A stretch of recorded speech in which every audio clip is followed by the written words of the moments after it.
apellido Sanraiver es un apellido que a todos nos cuesta. La primera cosa que quiero decirte es agradecerte esta conversación, esta charla para el Íntimo Infonews. Pero la primera pregunta tiene que ver con este apellido y con lo que la psiquiatría llama la huella que queda en la memoria de las cosas que ocurren cuando el cerebro o la mente está en formación.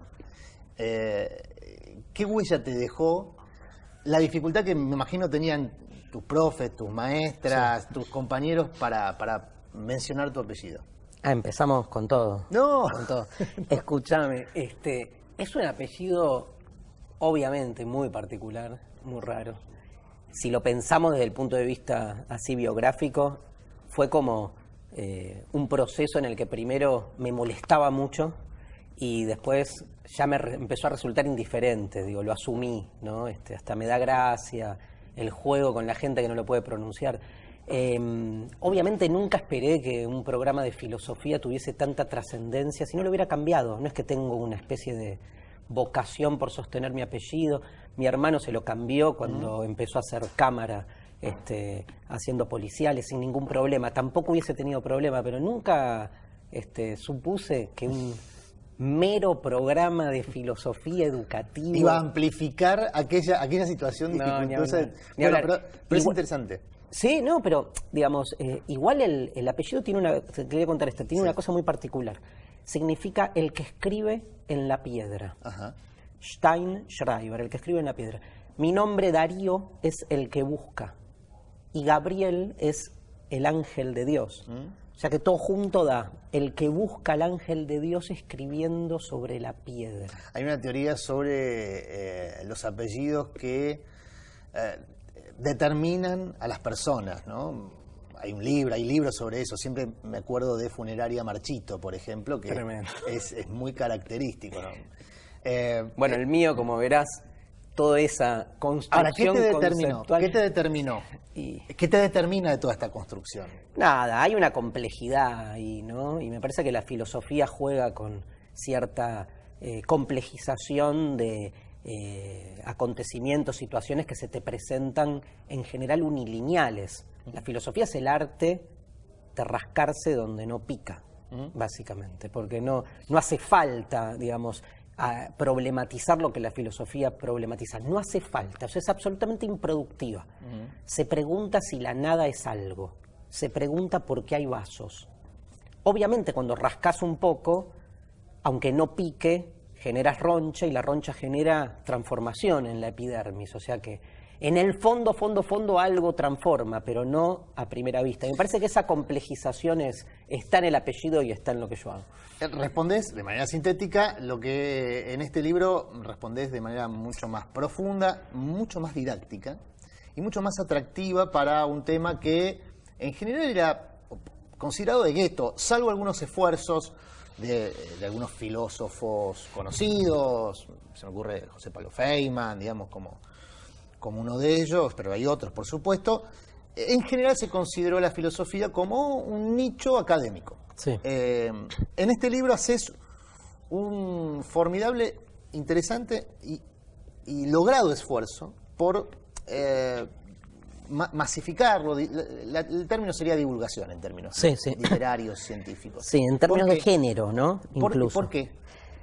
¿Por qué salir de ese nicho que debe ser un lugar seguro para las personas que vienen del ámbito académico como vos y salir a este escenario de la vida donde cualquiera opina sobre cualquier cosa y hay que bancársela también? Sí. Lo primero que te diría es, una respuesta simple e incluso, no sé si válida, porque me sale bien, te diría, que no es poco. Me ha ido muy bien dando clase en secundario. Yo me formé dando clase en secundarios, me formé filosóficamente, o sea, todo lo que fui aprendiendo de la filosofía fue para poder transmitírselo a chicos de 15, 16, 17 años los lunes a las 8 menos cuarto de la mañana, o sea que ahí hay un esfuerzo por difundir, por divulgar, que rápidamente me di cuenta que me salía bien, y no es poco eso, en una decisión. En la academia la pasaba mal, acá me resultaba más cómodo.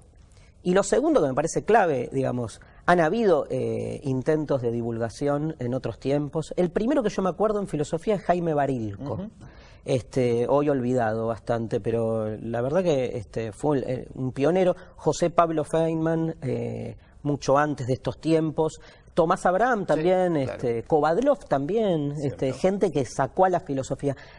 Bueno, yo me considero un emergente de una política cultural, educativa y comunicacional que ha hecho de la divulgación una política.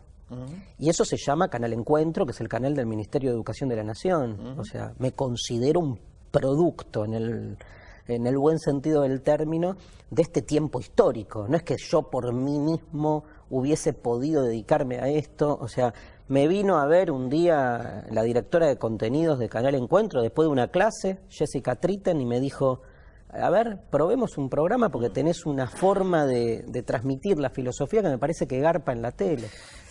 Qué lindo término, el garpa en la tele. Pero no vamos a tener tiempo para profundizar sobre todo, así que hay dos cositas que no quisiera que no estén presentes en este íntimo. Primero, esta cuestión de hacer o divulgar la filosofía desde experiencias cotidianas, cosa que haces en Mentira de Verdad, digamos, escenificás situaciones cotidianas y a partir de ahí divulgás la filosofía. Y después, eso en el programa de tele. Y después, en Desencajados, incorporas un elemento artístico, que es la obra de teatro, digamos, que es la música, y esta idea de la disrupción del mensaje cultural. Primero voy por el tema de los hechos cotidianos. ¿En qué hechos cotidianos vos ves que hay filosofía y nosotros no lo vemos? No vemos que ahí hay filosofía y lo hacemos naturalmente, casi por una respuesta cultural o vaya a saber uno por qué. En todos. En todos. Sí, sí. Todos, o sea, la diferencia es que... Aquello que es natural también, aquello que tiene que ver con la supervivencia animal. Sí, ¿también? Porque, digamos, la construcción de sentido que hace el ser humano sobre el hecho natural ya supone una reflexión. Entonces hay una construcción. Cuando vos percibís que estás respirando, esa percepción ya supone una construcción conceptual. Entonces haces ahí filosofía. Porque no es que respirás y ya. Si respiraras y ya, tendríamos mucho menos problemas, no me cabe duda. Pero lo humano es justamente esa distancia de lo natural. Siendo natural, sin embargo, te escindís y pensás, no solo pensás que estás pensando. Esto es lo tremendo de lo humano que genera esa distancia. Ahora, hacer filosofía supone una interrupción, porque la cotidianeidad es unilineal. Acá estamos charlando. Si hiciéramos filosofía, detendríamos, interrumpiríamos este acto así, digamos, que está funcionando correctamente y diríamos: para, ¿qué significa esto de estar charlando? Y de que vos me estés escuchando, y de que yo esté diciendo, y de que haya una cámara que nos está transmitiendo, y que esto va a salir después en diferentes formatos para que otros lo escuchen. ¿Qué significa escuchar? ¿Por qué tengo esa capacidad? O sea, te vas. Usaste una palabra recién que me lleva a otro lado. Este acto correcto, dijiste, ¿no? O esta situación que se desarrolla de manera correcta. Funciona correctamente. ¿Dónde entra la moral, los patrones morales y culturales de las sociedades en nuestro comportamiento? ¿Cómo se determina que algo funciona de manera correcta o algo es de manera incorrecta, teniendo en cuenta que lo que puede ser correcto en Occidente es incorrecto en Oriente? Hay un preconcepto, un prejuicio muy interesante que es parte de la constitución misma de Occidente, que es que primero pensamos y después juzgamos. O sea, que primero viene la verdad y después el bien. Yo creo que es al revés. Y siguiendo en esto a Heidegger, o sea, no estoy inventando nada. O sea, primero hay como una, Heidegger lo llamaba una disposición a las cosas. O sea, las cosas te impactan o no te impactan. Después haces todo el esfuerzo para justificarlas. O sea, primero hay química, primero hay piel, primero algo te genera agrado o rechazo. Después cuando decís, ¿por qué me genera agrado?, le estás dando una vuelta posterior. Occidente siempre lo pensó al revés. Occidente piensa que primero tenés que saber lo que es gozar para después gozar.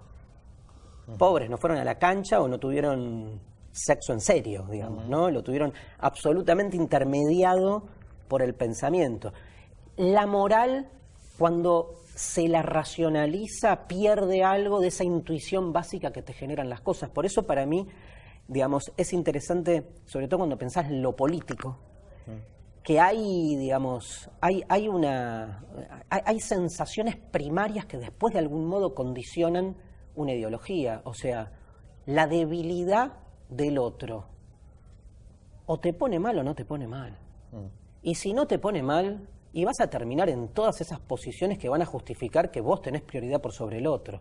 Pero si te pone mal, vas a ir por el otro lado. Y para mí eso es irracional en un punto, digamos. A mí el sufrimiento del otro me puede y me tira contra mí mismo. O sea, yo me doy cuenta que voy en contra de mí mismo frente a la necesidad de un otro. Pero hay gente que no, que le pasa al revés, que frente a la debilidad del otro, a justificarse a sí mismo... A una primera mirada yo te diría que al que no le importa el otro es malo. Claro. O sea, en categorías simples yo podría decir, esa persona tiene mal corazón, Claro. digamos. Para mí es un error pensarlo así, A ver, total. ¿y cuándo entra en mí ese parámetro de determinar que tal comportamiento es bueno? No, o no, malo? pero no es que es un error, lo dije mal. No quise decir que es un error en el sentido de verdadero o falso. Me parece que como un poco intuías vos cuando lo preguntás, las construcciones éticas son construcciones siempre relativas en algún punto. Relativas a un contexto, a una época, a intuiciones que compartimos. La Entonces, filosofía ha escrito mucho sobre personas que se comportan de manera mala, dañina. Hannah Arendt ha escrito mucho sobre esto, Sí. en un determinado contexto, y esa misma persona, casi a poco tiempo de hacer un daño muy profundo, un torturador, puede ser un excelente padre de familia. Digamos. yo te diría algo peor. Nadie hace el mal en nombre del mal, ¿Y en nombre de qué lo hace? del bien. Porque cree que eso que está haciendo... Salva a su comunidad, salva a su familia, salva a su pueblo. Yo creo que... O sea, no existe la maldad absoluta, digamos. Pero no es autoasumida. Salvo en las historietas, donde tenés el Donde el malo es superhéroe. malo y goza de ser malo. Claro, pero en la vida real, digamos, por lo menos los más grandes malvados de la historia, yo siempre he leído sus justificaciones en nombre del bien. Por eso mi problema no es el mal, es el bien. Yo desconfío de los que hablan en nombre del bien. Porque si el malo también habla en nombre del bien, ¿por qué el bueno cuando habla en nombre del bien no es en el fondo un hijo de puta?